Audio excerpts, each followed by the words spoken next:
ये रिश्ता क्या कहलाता है कि अपकमिंग एपिसोड में हम देखेंगे कि अबीर और चारू के शादी के माहौल में फाइनली अबीरा के हाथ लग जाती है अरमान के असली माँ की तस्वीर। वो ये तस्वीर देखकर चौंक जाती है और साथ ही आरके भी वो तस्वीर देख लेता है और वो भी चौंक जाता है। आरके वो तस्वीर देखकर काफ़ी इमोशनल हो जाता है और तुरंत घर की ओर निकल जाता है। उसके पीछे पीछे अबीरा भी निकल जाती है आरके के घर।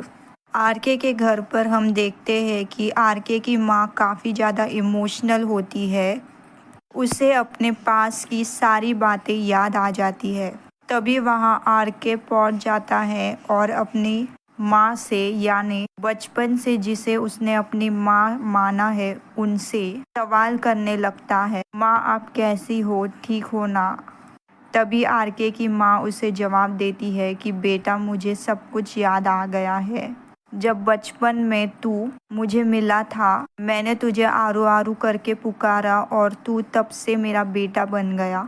मेरी बीमारी हालत होने के बावजूद तूने मेरा बहुत अच्छे से ख्याल रखा। तेरा बहुत बहुत शुक्रिया।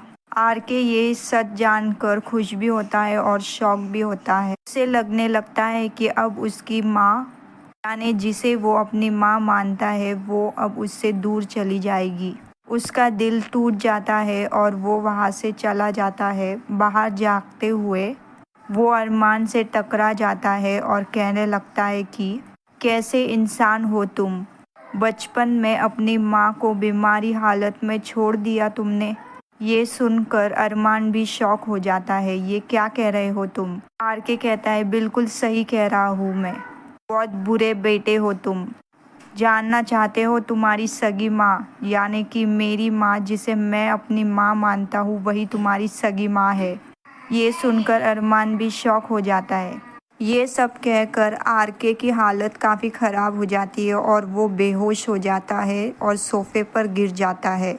तभी आरके की माँ और अबीरा वहाँ पहुँच जाते हैं।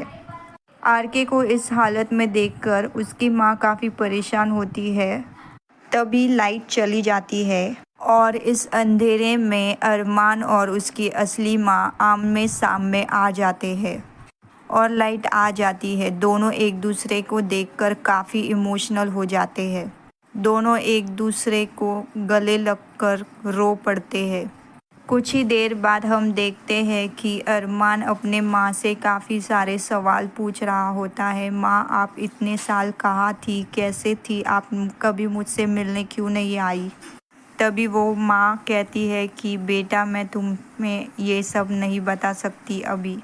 अरमान अपने माँ से कहता है कि चलिए घर चलिए, अब मैं आपको एक पल के लिए भी अकेला नहीं छोड़ सकता। उसकी माँ कहती है कि नहीं मैं वहाँ नहीं आ सकती, पोद्दार हाउस नहीं जाऊँगी। लेकिन फिर भी अरमान की ज़िद के वजह से वो हाँ कह जाती है। कहती है कि अब मुझे भी तुमसे और दूर रहा नहीं जा रहा है और पोद्दार हाउस चलने के लिए राज़ी हो जाती है। अब देखना ये है कि क्या होगा जब विद्या और अरमान की असली माँ आमने सामने आएंगे। क्या होगा जब दादी सा अरमान के असली माँ को देखेगी। और काफ़ी ड्रामा होने वाला है अपकमिंग एपिसोड में। ऐसे ही लेटेस्ट अपडेट और अपकमिंग एपिसोड के लिए चैनल को सब्सक्राइब करना ना भूलें। मिलते हैं अगले एपिसोड में, तब तक के लिए जुड़े रहिए और चैनल को सब्सक्राइब कीजिए। बाय। ये रिश्ता